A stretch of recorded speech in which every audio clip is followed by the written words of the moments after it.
अस्सलाम वालेकुम स्टूडेंट, आप देख रहे हैं मेरे यूट्यूब चैनल तालीम तरबियत की दुनिया। मैं हूं मोहम्मद यासिर इकबाल। नंबर 5 की अगर हम बात करते हैं तो क्वेश्चन नंबर 5 में कह रहा है the number 176 and 342 written as product of their prime factors, that is 176 is equal to 176 is equal to 2 की पावर 4 है एंड 11 है, and 342 is equal to 2 into 3 की power 2 into 11. Hence find the smallest whole number that is divisible by both 172 and 342, 176 and 342.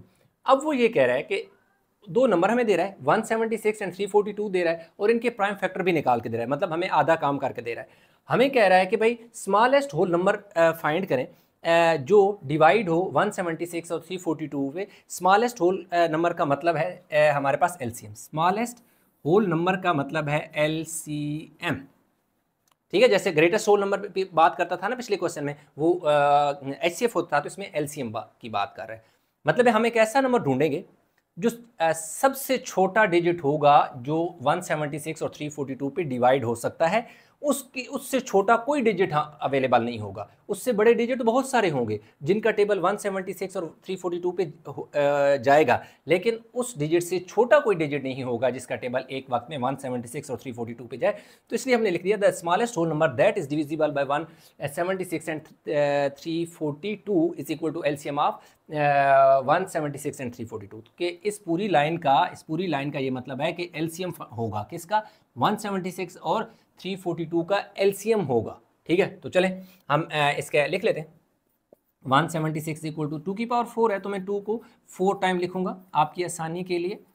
वैसे तो exponential form में भी उसको solve किया जा सकता है, लेकिन मेरी कोशिश होती है कि आपको सबसे आसान से आसान काम करके बताया जाए। 3 और देन क्या आ गया 90। तो इसमें हमने क्या करना है, हमने काम करना है जी एट कॉमन फैक्टर। इसमें देखते हैं जी हमारे पास कॉमन फैक्टर कौन सा है। Common factor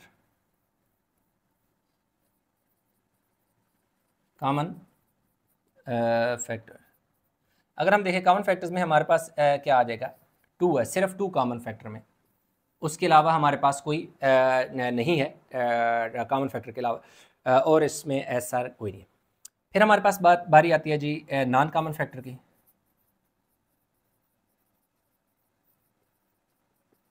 non common factors में हमारे पास 2 कितनी बार है, 3 बार है, लिख लो जी। 2 3 बार है, और फिर हमारे पास 3 जो है 2 बार है, और उसके बाद 11 है और 19 है। 2 2 ज़र 4, 4 2 ज़र 8, 8 3 ज़र 24। तो यहाँ से यहाँ तक आपका आ गया जी 24। फिर देखिए 3 को 11 से मल्टीप्लाई करो, 11 3 ज़र 33, और फिर आपके पास ये 19 इसी तरह आ गया। यानी इनको पहले मल्टीप्लाई किया यहाँ तक 24, ये 3 को 11 से 33 और 19 इस तरह। अब इनको मल्टीप्लाई करते हैं हम सारों को। 24 मल्टीप्लाई बाय 33 मल्टीप्लाई बाय 19, 15048। तो ये हमारे पास कितना आ गया जी 15048। ये हो गया। कैमरे में नज़र आ रहा है, यस। मैंने कहा ये नो नीचे चले जाए ना, फोकस कैमरे का जहाँ तक हम उधर तक रहे। ये हमारे पास क्या आ गया जी नॉन कॉमन फैक्टर आ गया। तो बस एलसीएम हमारा आ गया जी। LCM is equal to common factor multiply by non common factor होता है। कॉमन फैक्टर आपके पास 2 है, नॉन कॉमन फैक्टर 15048 है। ये आई थिंक 15048 है, 15048, और नॉन कॉमन फैक्टर आपके पास 2 है। तो 15 2 ज़र 30 और 096, एक सेकंड देखते हैं, मल्टीप्लाई बाय 2, 30096, ठीक है। 30096 कैसे, फिर मैंने क्योंकि ये मल्टीप्लाई होंगे 96 होगा, 0 की वजह से आगे कुछ नहीं होगा, और 15 2 ज़र 30, तो ये आ जाएगा, ठीक है। 30096 हमारे पास इसका क्या आ गया एलसीएम आ गया।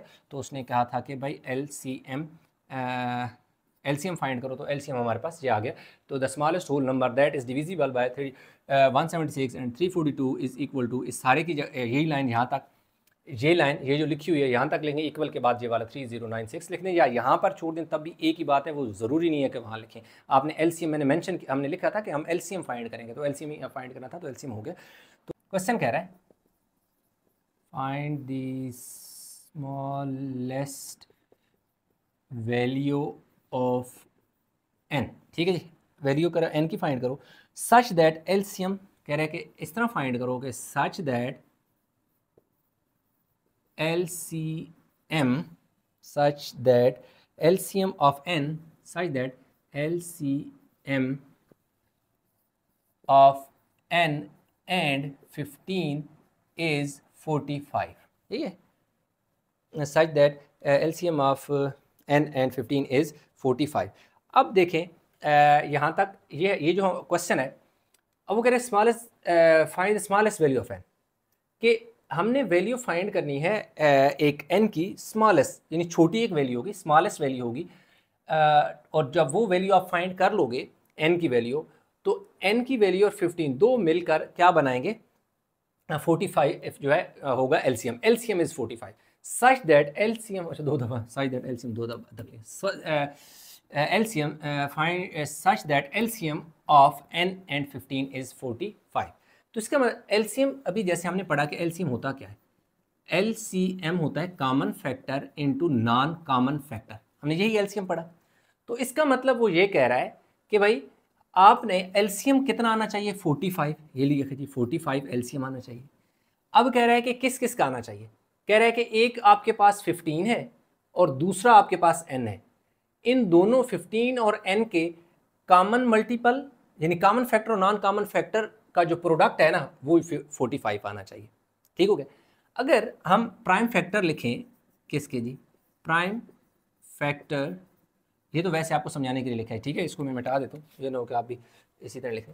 मैं क्या है कि जी प्राइम फैक्टर में लिख लेता हूँ जी, prime factors of 15 is equal to 3, 5। अगर प्राइम फैक्टर निकाले जाएं किसके, प्राइम फैक्टर्स ऑफ 45, वो क्या होगा 3 15 ज़र और 3 5 ज़र और 5 1 ज़र, ये यानी कि हमारे पास इसके 45 के फैक्टर आ जाते हैं, सही है। अब हमने क्या करना है कि वैल्यू ऑफ n फाइंड करनी है। अब आपको मैं एक आसान सा इसका हल बताता हूँ, और वो क्या है। अब देखिए वो ये है कि हमने 15 के भी निकाल लिए और 45 के भी निकाल लिए, ये तो फैक्टर्स निकाले। अब हम अगर निकालें मल्टीपल ऑफ किसके 45 के, तो मल्टीपल ऑफ 45 क्या आते हैं, अभी ये गौर से देखिएगा, मल्टीपल ऑफ 45 यानी कौन कौन सा टेबल 45 जाता है। अब देखें 1 का टेबल 45 पे 45 टाइम जाता है, यानी 45 क्या, इसको थोड़ा देर कर लिख लेते हैं, 1 का टेबल 45 पे जाता है, 1 के बाद 2 का टेबल 45 पे जाता नहीं, 3 का टेबल 45 पे 3 15 ज़र 45 होता है, यानी ऐसे 15 45 को ना डिवाइड करो किससे 3 से, 3 1 ज़र 3, एक बचेगा ऊपर से 5, 3 5 ज़र 15। 3 के बाद 4 का टेबल नहीं जाता, 5 का टेबल जाता है, तो 45 पे अगर 5 का टेबल लेके जाएं तो 5 9 ज़र 45, यानी कि 5 के साथ क्या आ जाएगा 9 आ जाएगा। ये सारे इसके क्या है मल्टीपल है। अब अगर देखें 45 तो क्योंकि हमारा LCM है और 1 तो किसी खाते में नहीं आता, 1 तो हर जगह होता है ना, तो इसका मतलब है 45 भी मेरे किसी काम का भी नहीं है और 1 भी किसी काम का भी नहीं है, ठीक हो गया। फिर बारी आती है मेरे पास अगर देखें इस 15 की, तो 15 तो उसने हमें दे दिया, इसका मतलब है कि ये भी मेरे काम का नंबर नहीं है क्योंकि 15 तो उसने एक मुझे दे दिया।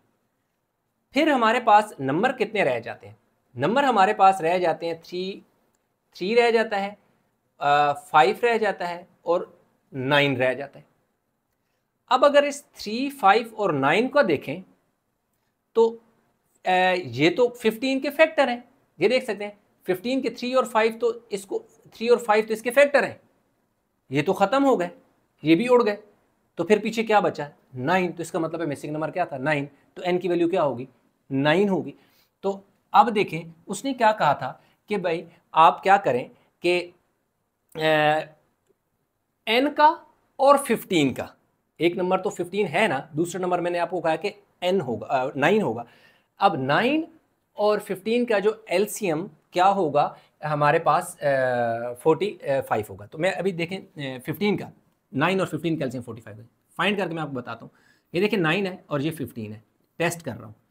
3 3 ज़र 9, 3 5 ज़र 15, देखें 3 1 ज़र 3 और 5 इसी तरह।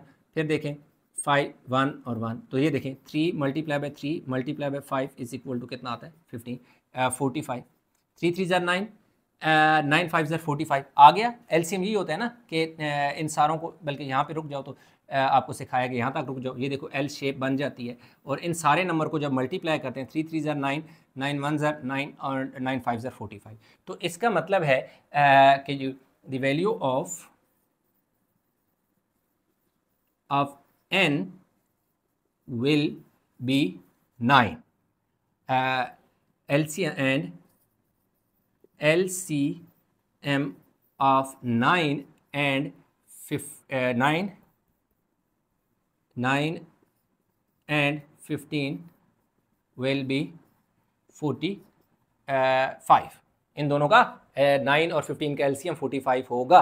बस इतनी सी बात है, इतना सा क्वेश्चन है। ये आपको एक तरीका बताया। वैसे आमतौर पर एक शार्ट तरीके से टीचर करा देते हैं, वो लिखकर मतलब इनके फैक्टर और 3 की पावर को 9 क्या कहते हैं smallest value of n is equal to 9 लिख देते हैं, smallest value of n LCM. या आप इस तरह भी लिख सकते हैं द स्मॉलेस्ट वैल्यू, चलिए जी इस लिखें द smallest